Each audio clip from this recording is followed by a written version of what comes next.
يفقهوا قولي. اللهم افتح علينا حكمتك وانشر علينا من خزائن رحمتك يا أرحم الراحمين. والله الذي لا إله إلا هو عالم الغيب والشهادة هو الرحمن الرحيم. والله الذي لا إله إلا هو الملك القدوس الملك القدوس السلام المؤمن المهيمن العزيز الجبار المتكبر سبحان الله عما يشركون. هو الله الخالق البارئ المصور له الأسماء الحسنى يسبح له ما في السماوات والأرض وهو العزيز الحكيم. ولا حول ولا قوة إلا بالله العلي العظيم. ولا منجا من الله إلا إليه. أما بعد. أيها المؤمنون اتقوا الله usikum wa iyaya bittaqwallah faqad fazal muttaqun. Sidang jemaah yang dimuliakan Allah Subhanahu wa taala, mudah-mudahan kita semua tergolong dalam golongan hamba-hambanya yang benar-benar bersyukur. Amin ya rabbal alamin. Alhamdulillah, syukur pada Allah Subhanahu wa taala pada malam yang penuh barakah ni. Allah pilih kita lagi sekali untuk duduk dalam suasana ketaatan. Ya, ini Allah pilih kita untuk berada dalam raudhah min riyadhil jannah. Ya, majlis zikrullah ini Nabi SAW isbatkan kepada taman syurga. Bagaimana kita faham masuk syurga itu dengan pilihan Allah, dengan rahmat Allah Ta'ala. Melalui amalan yang kita lakukan, maka Allah terima amalan tersebut, Allah rahmati, lalu Allah pilih kita masuk ke syurga. Begitu jugalah bila datang majlis ilmu. Satu-satunya amalan jemaah sekalian yang kita buat di dunia tapi dah berada dalam syurga. Amalan lain yang kita lakukan itu wasilah ke syurga, penghubung ke syurga. Allah terima, dapat rahmat, masuk syurga. Jadi dengan rahmat Allah. Tapi satu amalan ni jemaah sekalian kita dah masuk dah dalam syurga. Itulah datang majlis ilmu atau duduk dalam majlis ilmu. Majlis zikrullah. Maka di dalamnya malaikat bentangkan sayap-sayap.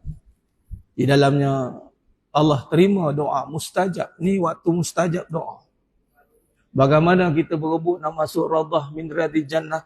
Yang mana sekarang ni Saudi telah menetapkan ketetapan hanya setahun sekali saja boleh masuk bagi yang ambil visa turis. Visa turis yang sekali ambil, yang expiry date dia setahun juga. Sekali dia masuk. Kalau visa umrah, bolehlah beberapa kali masuk. Susah sekarang nak masuk raudhah di sana ni mas sekalian. Tapi Nabi kata, Nabi tahu rupanya memang kita akan menghadapi kesusahan nak masuk sana. Tengoklah sekarang nak masuk kena pakai apps, nusuk. Satu-satunya lagi yang masih dikekalkan oleh kerajaan Saudi, itulah masuk Masjidin Nabawi, nak masuk raudhah. Masih kekal pakai apps.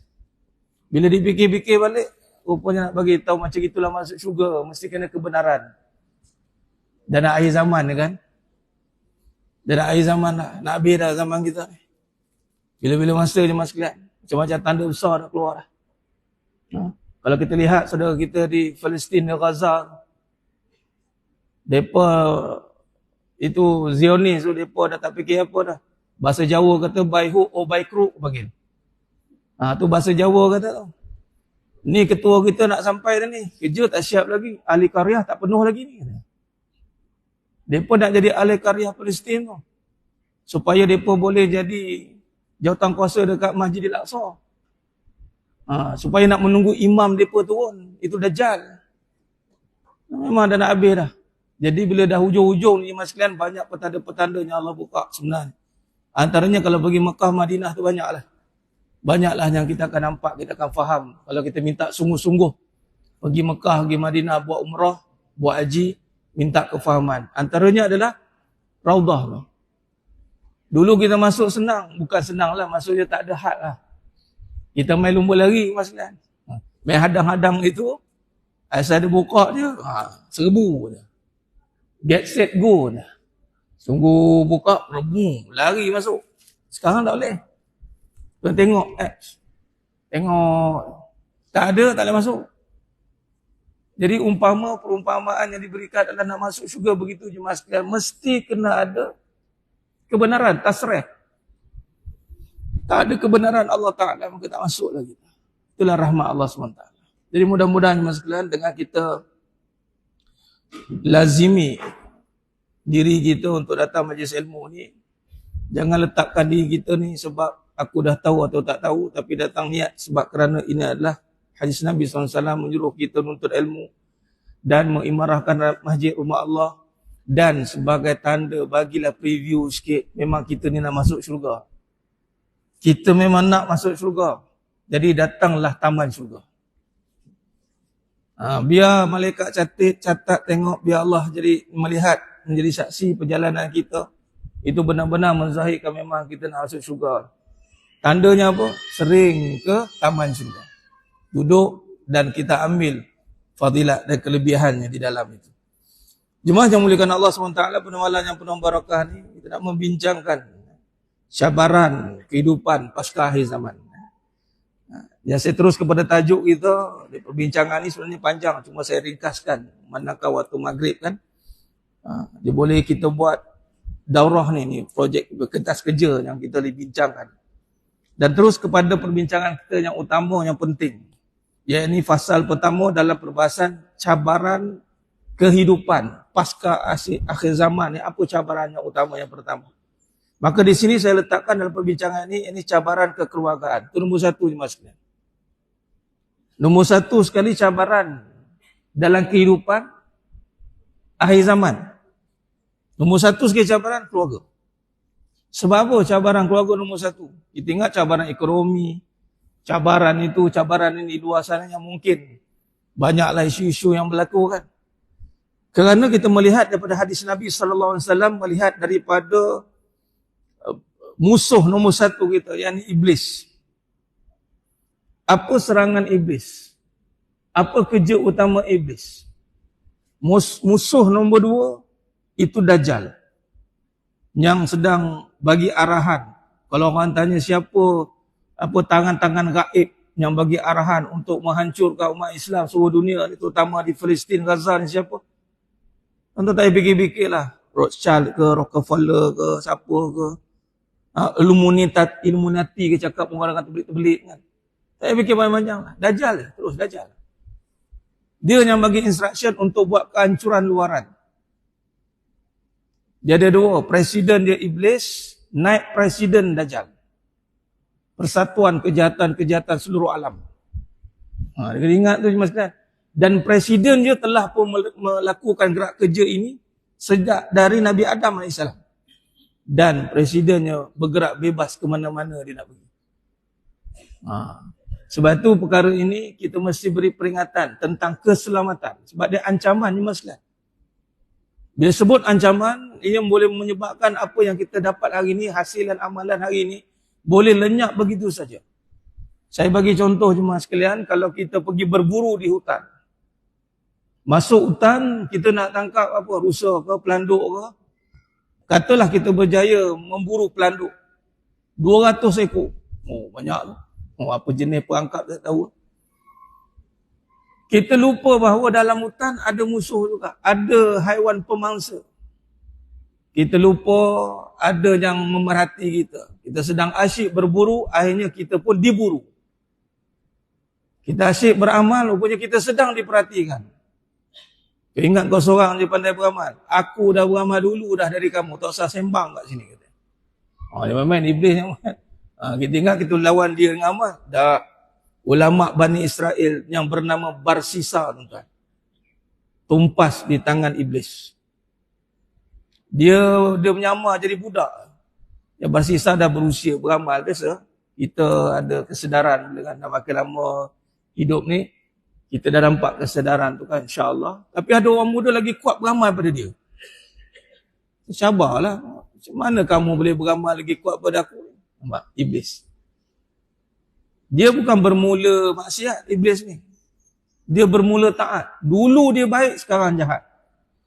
Kalau kisah Ada orang dia buat cerita, dulu dia jahat.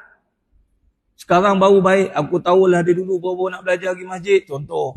Aku kenal lah dia dulu siapa. Tapi tak payah takut kalau orang buka buruk kita dulu. Sebab apa? Pertama, dia mengaibkan. Dia akan diaibkan. Kedua, pahala dia bubuh kat kita.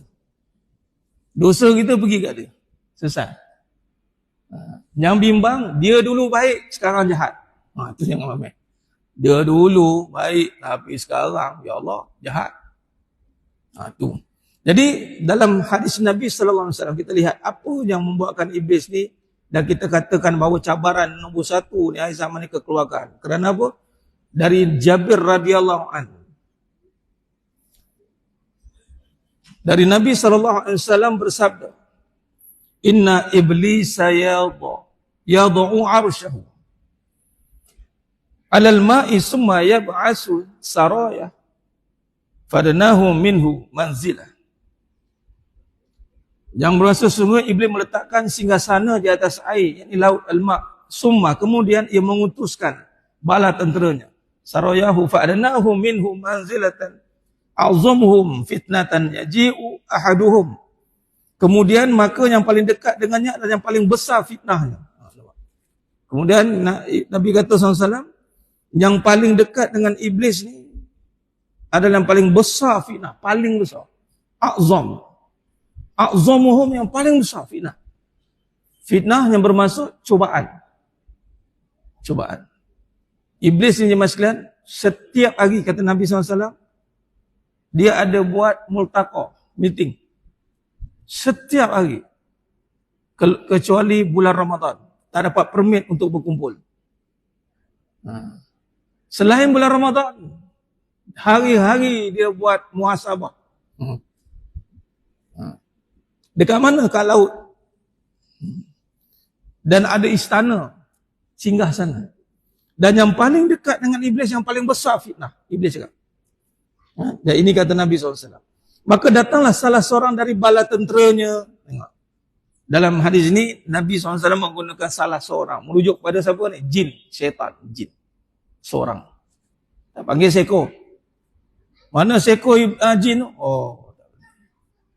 Sebab apa? Dia ada komposisi macam manusia juga, jin ni. Cuma ciptaan dia daripada api, kita daripada tanah dan air mani. Tapi dalaman ada, akal ada, hati ada.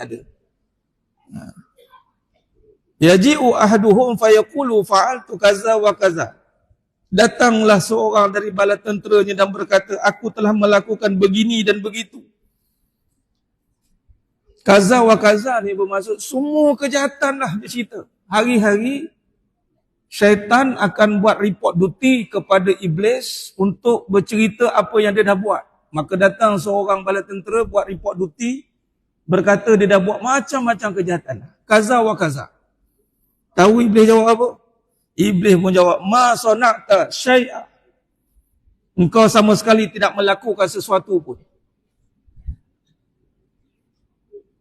Syaitan kerja dia nak merosakkan kita. Duk buat huru-hara di luar sana. Duk bercakap sana sini. Duk berebut sana sini. Duk nipu sana sini. Macam-macam lah dosa. Tapi iblis kata apa? Kau tak buat apa-apa pun. Maksudnya tak impress. Ya, kau dah buat kejahatan tu dah, tapi tak menarik di sisi aku. Lalu iblis meneruskan lagi, datanglah seorang lagi tenteranya. Datang yang lain apa kata? Summa yaji'u ahaduhum fayaqulu ma taraktuhu hatta faraqtu bainahu wa baina imra'ati. Kemudian datang yang lain dan berkata, aku tidak meninggalkannya untuk digoda hingga aku berhasil memisahkan antara dia dan isterinya. Dia tiup datang. Dia datang, dia goda lelaki, dia goda perempuan. Dia goda pasangan suami isteri. Sampai bercerai-berai. Cerai-berai ni ada dua maksud. Bercerai-berai secara syar'inya memang pergi mahkamah cerai talak, atau bercerai dia daripada penyatuan, kesatuan rumah tangga. Seorang ke kiri, seorang ke kanan. Hang buat hang-hang, aku buat hal aku. Atau tak sepakat. Isteri yang tidak menghormati suami, suami yang sukar untuk menghargai isteri. Baik. Maka apa kata Iblis? Iblis kata, wa yaqulu ni'ma anta.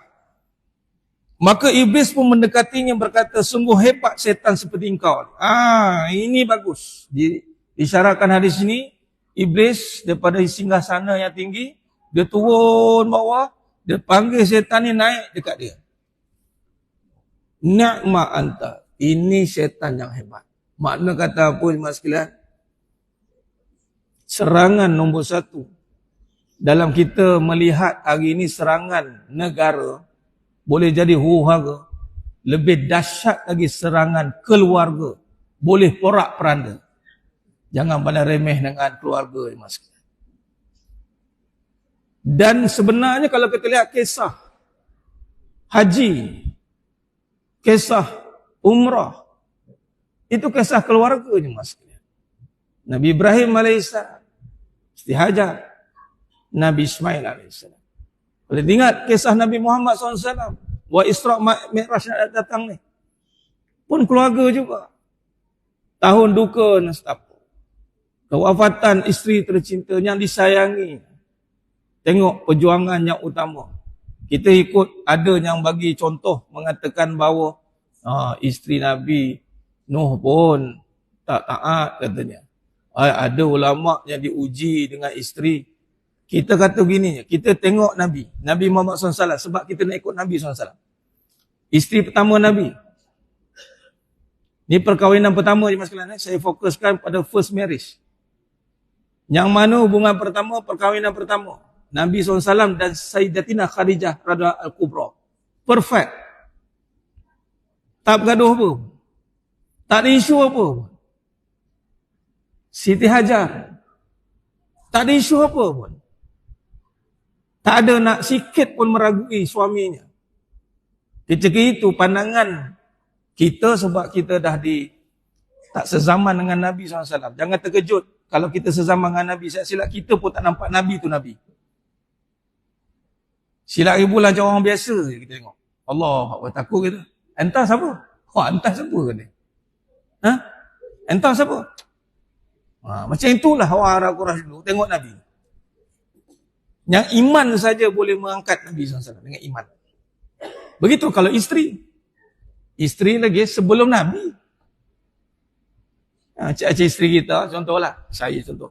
Sebelum jadi ustaz, dia kenal kita lah. Abang jangan cerita banyak macam tu. Kono. Abang jangan cerita banyak. Saya tahu abang dulu macam mana. Contoh. Kita tak dapat kesepakatan itu. Walhal kita nakkan kesepakatan itu. Sebab apa? Serangan nombor satu, cabaran adalah untuk hari ini jemaah sekalian. Kita lihat. Kita hati-hati dan perhatikan. Generasi baru ni. Cuba tengok konten-konten yang banyak keluar di medsos. Dan menjadi normalisasi. Apa dia? Suami hilang kepimpinan. Tuan-tuan tengok. Dimain-mainkan. Dilawak-lawakkan. Kadang-kadang kita pun minta maaf cakap, saya lompat ni memang saya serius sikit. Sebab dia melibatkan benda ancaman yang paling besar. Untuk rumah tangga, untuk semua. Buktinya mas sekalian, mudah kita nak faham macam ni. Kita berceramah kat luar 10 juta orang. Balik rumah, seorang isteri meremehkan kita. Tak guna abang ceramah 10 juta. Hancur luluh jiwa suami itu. Kalau 10 kat luar sana 10 juta orang mencemooh dia, balik isteri dia kata, abang tak apa, abang sabar. Biarpun luar sana tak menyokong abang, saya tetap dengan abang. Tengok kekuatan dia pergi macam mana. Simple mas sekalian. Balik di luar sana macam-macam cemuhan, dugaan, cabaran. Balik rumah, cleansing. Tengok muka isteri, hilang masalah. Atau balik dari luar, macam-macam kemenangan kita bawa. Nak meraihkan isteri. Balik-balik tak dihargai. Abang, sekarang lah baru nak beli-beli macam-macam ni. Tak payahlah. Itu punya geram. Start motor, minum kopi balik kan. Geram tu aku beli komisar. Tak mau, aku beli ni. Tak mau. cabaran dia. Sebab itu iblis ambil. Sebab dia melibatkan maruah. Ini boleh cerita penceraian, efek-efek lain. Efek zaman sekarang menormalisasikan perceraian, dah cerai tapi kawan rapat. BFF. Kerana anak. Kalau kerana anak, jangan cerai lah. Tengok, halus jarum iblis. Minta maaf dengan sekalian, maknanya ada kena tu, saya minta maaf. Awal-awal lah. Saya cerita realiti. Supaya kita boleh membetulkan balik perkara ini agar tidak kita salah erti. Terutama yang cerai tadi. Dia jadi normalisasi. Gara-gara anak, bekas suami boleh jumpa bekas isteri, jadi kawan biasa. Mak ayah tak usah campur dah, pandai-pandai kamu dah kata. Anak, bekas suami hantar anak, bekas isteri ambil anak, dia tak tahu apa jadi belakang. Mereka itu dah bukan mahram. Jadi macam lelaki ajnabi, normal. Tapi kerana anak jadi normal balik, buat kawan. Kita pun setengah tu, oh baguslah. Wah macam inilah kita nak. Walaupun dah bercerai boleh jadi kawan. Datang pula satu suara kata, habis tu takkan nak bergaduh pula. Siapa suruh gaduh? Sebab itu, tak batal lagi sembahyang mak mertua tu. Lepas tu kalau anak ada isu anak ni, dia kena transit, mak dia kena ambil berat. Mak mertua, mak dia. Sebab tu berat je ayah ni. Bukan senang. Tapi kalau tuan-tuan ni saya tak bawa database yang terbaru. Difahamkan untuk database penceraian sekarang ni. Menakutkan ni mas sekalian. Sangat menakutkan. Ni saya cerita yang first marriage dulu. Yang baru kahwin cerai. Yang dah lama kahwin tak puas hati pendam dalam hati. Yang dah berkahwin pula buat konten huru-hara. Kadang-kadang ialah patutnya suami ni sifatnya dihormati, diikramkan. Diikramkan, dimuliakan. Kisah ni kalau saya pairingkan, saya selarikan dengan kisah Nabi Adam AS dengan iblis, ada persamaan. Isteri dengan suami. Contoh. Bila Allah jadikan Nabi Adam AS, maka Allah menuntut para malaikat dan jin, termasuklah iblis, untuk hormat. Wa iz qulna lil malaikati isjudu li Adam fasajadu illa iblis. Hormat. Iblis tengok Nabi Adam AS ni, tengok dengan pandangan yang meremehkan. Kenapa saya nak hormat dia? Soalan dia. Kenapa saya nak hormat suami saya? Dengan amalan pun tak betul. Dengan dia tak mendidik saya. Allah tak suruh hormat sebab baik. Allah suruh hormat sebab dia suami. Itu ujian. Sama kita orang lelaki kena hormat mak ayah walaupun dah kahwin.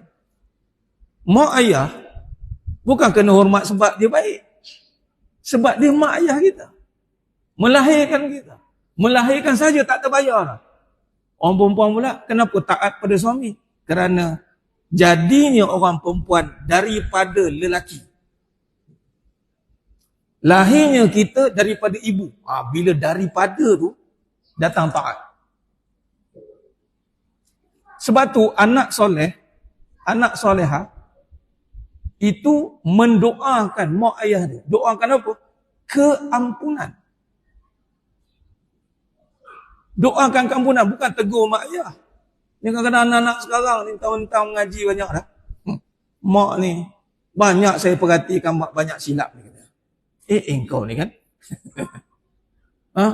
Banyak silap mak ni tu. Sudah kata. Patutnya nampak kesalahan mak, doakan keampunan tu mak ayah. Khalas.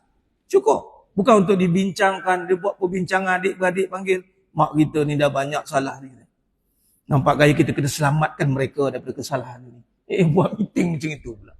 Tak payah duduk dan diam, angkat tangan, ya Allah, ampunkan mak ayahku ya Allah. Masukkan mereka dalam syurga-Mu tanpa hisab. Itu tuntutan yang Allah minta. Sama juga bagi isteri. Bukan komen suami. Berapa ramai hari ini dididik untuk komen suami. Inilah serangan cabaran nombor satu. Dan suami ramai tercabar. Lalu kepimpinan pun tidak ada. Tak wujud kepimpinan yang betul-betul gah. Kerana macam mana nak memimpin seluruh negara kalau seorang isteri pun huru-hara. Betul ada yang berbangga. Ini minta maaf Mas sekalian, saya buat tajuk ni, saya terus sampaikan mengikut realiti. Sehingga kan ada orang buat satu kenyataan, yang seorang ni pun huru-hara. Dia menganggap statement itu biasa. Tetapi kalau dibincangkan dengan ilmiah, menunjukkan teruknya isteri itu. Kenapa kamu sampai tahap menyiksa suamimu? Seorang isteri pun susah nak jaga ke? Asal teruk sangat ke? Kuat sangat ke hembusan iblis itu? Sampai sukar untuk mentaati, menghormati. Ini cabaran. Dia ada persamaan. Walaupun orang cuba membezakan. Mak dengan anak lain. Isteri dengan suami lain. Memang kedudukan luaran lain. Tetapi tanggungjawab taat sama. Taat tu sama. Hukum derhaka tu sama. Dosa yang Allah bayar cash and carry di dunia. Dosa anak derhaka. Dosa isteri derhaka. Cash and carry. Dunia lagi dibagi. Ini kita bimbang. Dan ini ada dalam modus operandi iblis. Ini cabaran akhir zaman. Iblis hancurkan dari dalam, Dajjal hancurkan dari luar. Nampak tidak? Mereka bersepakat dalam buat kerja ni. Iblis hancurkan keluarga, Dajjal hancurkan negara. Nampak tidak kerja mereka? Sinergi. Bagaimana negara boleh hancur? Kerana tiada kepimpinan yang terbina dari sebuah keluarga yang mantap. Sehingga dia buat, senang tuan-tuan boleh lihat, banyak medsos buat konten-konten bila dah cakap dengan isteri. Macam gini nak cakap. Ampun. Bentara sakti dah balik. Bentara sakti lah, bentara itulah. Dan isteri pula bangga ditakuti. Pandang macam itu dah takut. Cuba kalau anak, mak takut dengan anak. Betul ke ni mas? Anak ni, mak ni, duduk nak rehat. Anak balik. Bising. Mak duduk je ke? Kurang ajar punya anak pergi. Ataupun anak kemah rumah. Takkan tak nak tolong? Gitulah pandangan isteri tengok suami. Ini saya cakap, dua-dua kena sebab isteri ujiannya suami. Lelaki ujiannya nak membentuk isteri dan mentaati ibunya. Walaupun dia sudah berusia. Kan kita kan dah dewasa. Kadang-kadang itu kita anggap macam dah besar. Tapi bila depan mak jadi budak-budak balik, kita jadi anak balik. Hebat tak Allah buat. Seorang anak walaupun dia dah dewasa, ada 4 isterinya. Bila dia balik jumpa mak dia, dia akan jadi anak balik. Apa jawatan pun tak kisahlah kat luar tu. Balik rumah anak. Mak boleh piat telinga tu. Macam ni. Macam ni. Oh, kau nak action dengan isteri kau ni ada ni jemaah mengadu kat mak ni. Apa kamu buat dengan dia? Tak ada mak, tak ada. Patutnya suami kita lagi takut dengan mak. Tak terima. Ni dah marah kat isteri. Kamu report kat mak. Siap kamu. Marah pula. Baguslah tu bagi tu report kat mak. Report perangai. Mak lah kena marah anak. Ni. Kalau mak dah mula takut dengan anak, anak tu boleh jatuh anak deraka. Takut. Habis itu takkan nak marah-marah. Dia bukan soal marah-marah. Soalnya adalah untuk memberikan kebaikan. Nah, ini kupasan kepada perkara ini jemaah sekalian. Kalau kita lihat cabaran ini, ni. Apa jenis cabaran yang dimasukkan dalam keluarga dan kehidupan kita? Iblis masukkan keraguan. Yang pertama cabaran. Akhir zaman, cabaran kehidupan, cabaran keraguan. Keraguan yang paling besar adalah keraguan dengan janji Allah. Kalau aku taat, aku hormat, aku dapat apa? Kat situ datang ni, kenapa dia sukar untuk mentaati. Sebagaimana kisah Iblis dengan Nabi Adam AS, Allah berfirman kepada Nabi Adam AS, makanlah dan minumlah segala apa yang ada di syurga ini dan kekallah duduk dalam syurga. Dan jangan makan buah khuldi. Okey. Di cabaran. Tengok bagaimana Iblis tadi diuji dengan Nabi Adam AS dan Nabi Adam AS diuji dengan Siti Hawa, tetapi khilaf itu berlaku pada Siti Hawa, bukan Nabi Adam AS. Ingat, Nabi Adam AS maksum. Dalam kita menterjemahkan kisah ini, kita kena faham bahawa yang berlaku itu adalah khilaf pada Siti Hawa. Sebab Allah jadikan Siti Hawa. Apa khilafnya? Ditiupkan keraguan. Ragu dengan suruhan Allah. Wala taqraba hazihi syajarata fatakuna minaz zalimin. Jangan dekati pokok. Bayangkan jemaah sekalian, dalam sebanyak-banyak nikmat dalam syurga. Syurga jemaah sekalian, bukan dunia, syurga pun boleh mendapat keraguan gara-gara tiupan iblis ini. Sebab apa wanita ni dekat dengan ujian? Kerana kalau kita lihat dengan ujian pada Siti Hawa, apa iblis buat pada Siti Hawa ni? Dia meniupkan hawa nafsu. Hawa nafsu. Tiupan hawa nafsu itulah dihembuskan agar ada nafsu apa? Nafsu cenderung dan suka kepada kebendaan. Kebendaan. Dan keraguan kepada menunaikan janji Allah. Ini hati-hati. Dan kita sebagai suami cabaran untuk meyakinkan ahli rumah tangga kita dengan janji Allah. Cabaran. Dan Allah suruh kata jangan makan. Kemudian Siti Hawa termakan dengan kata-kata iblis ketika itu yang menyamar. Dan akhirnya termakanlah kata-kata iblis. Tengok. Nabi Adam AS tak termakan dengan kata iblis, tapi termakan dengan kata Siti Hawa. Itu kata dari dalam, hati-hati. Al-mal wal banuna zinatul hayatid dunya, harta dan anak kamu. Anak tu merujuk kepada isteri juga. Hati-hati. Lama kelamaan kerana sayangi dunia, berubah kepada mahu kekal di dunia dan melupakan tempat kembali yang sebenar di akhirat sana. Iblis pandai dalam mengatur perkara ini. Kita bagi laluan azan.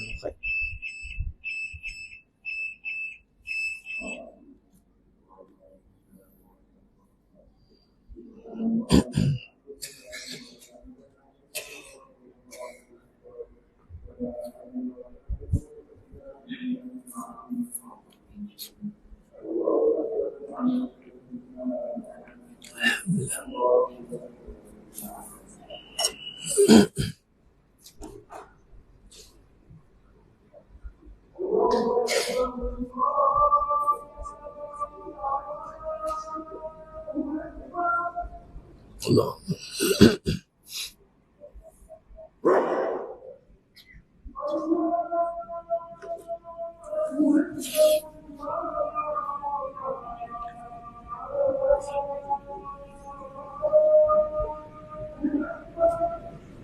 Allah.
La haula wala quwwata.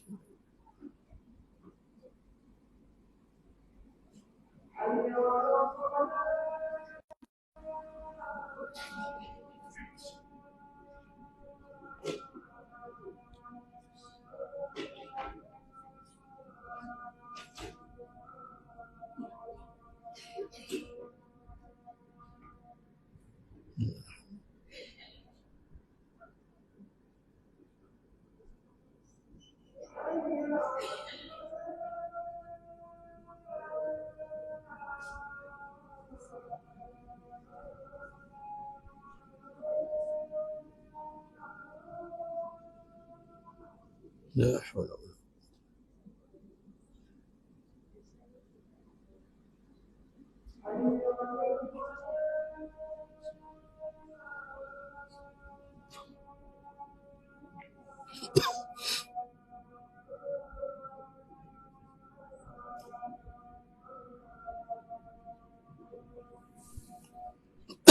la haula.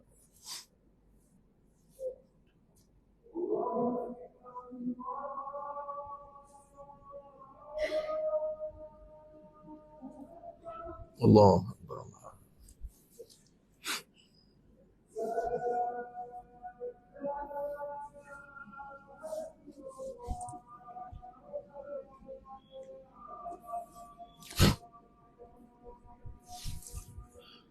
لا إله إلا الله محمد رسول الله صلى الله عليه وسلم. اللهم رب هذه الدعوة والصلاة القائمة آت سيدنا محمد وبعث مقام محمود الذي وعدته إنك لا تخلف الميعاد يا أرحم الراحمين. اللهم صل على سيدنا محمد وعلى سيدنا محمد. Sedang jemaah yang dimuliakan Allah SWT. Khair, kita sambung sikit dan kita buat kesimpulan. Dan insyaAllah jika diberi peluang lagi, kita sambung lagi perbahasan. Sebab ada beberapa lagi perkara yang nak bincangkan. Saya akan teruskan pada poin-poin penting, yakni cabaran seterusnya. Bagi cabaran seterusnya. Baik, cabaran yang kedua adalah cabaran harta dan kebendaan. Harta dan kebendaan. Dan ini ada hadis Nabi SAW, yakni perkara yang lebih berbahaya setelah kewafatan baginda Nabi SAW yang bakal menimpa pada kaum lelaki adalah wanita.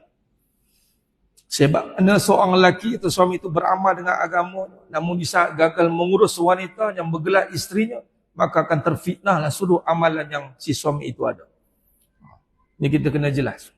Saya bahasa mudahlah, kita ringkaskan. Kita lihat seorang isteri. Wanita ni fokus pada isteri lah.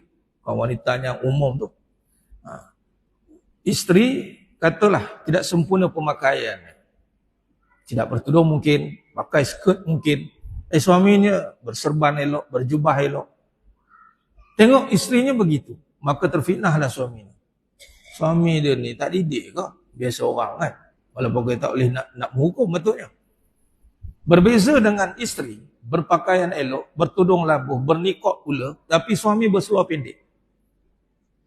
Apa orang kata? Sabarnya kamu jemaah.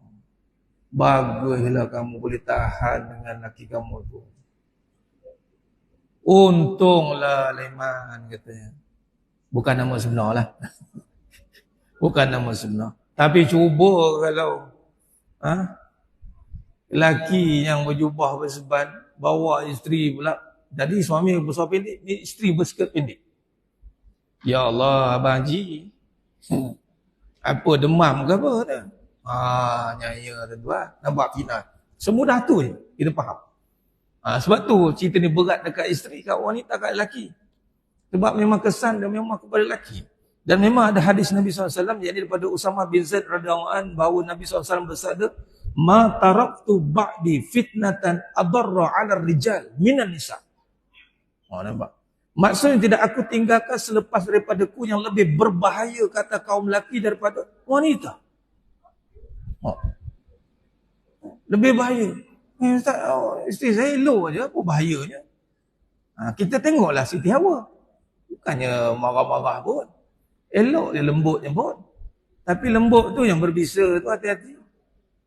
Bang, malam ni abang hari dah pergi kuliah. Selalu sangat dah tu malam ni kita pergi tom yam lah pula. Ya tak ya juga kan? Ya tak ya terus. Jangan, kadang-kadang hembusan lembut pun masalah. Dan fattakud dunia, kata Nabi SAW jawab Abu Sa'id Al-Khudri radhiyallahu anhu, Nabi SAW bersabda, fattakud dunia wa takun nisa fa inna awwal fitnat Bani Israel kanat fin nisa. Ini kisah Barsisa tadi yang bawah ni. Berhati-hatilah dengan dunia dan berhati-hatilah dengan fitnah wanita.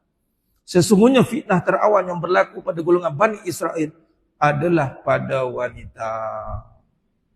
Mas sekalian, kesimpulan. Kita sambung lain. Ada lagi ni cabaran bawah ni. Panjang pembahasan ni. Cabaran perasaan. Cabaran ni yang berlaku realiti. Kehidupan, kita susun sesuatu untuk kita renungkan.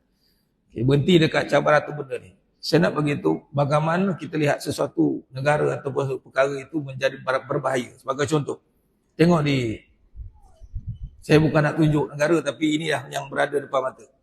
Apabila wanita-wanita yang mula bertempiran berada di luar, datang konsert, boleh. Yang dulu tak ada. Dulu tak ada. Nak nampak wanita keluar tu payah. Sekarang ada. Di sebuah negara pasir berdengung lah tuan-tuan. Saya tahu boleh search sendirilah. Saya tak nak quote mana-mana negara. Yang dulu dia begitu menjaga, tapi kali ini dia terbuka katanya. Dasar terbuka. Memang Islam ini tasamuh ada. Kita bukan rigid. Tapi kerana kita tahu meletakkan yang mana yang mulia.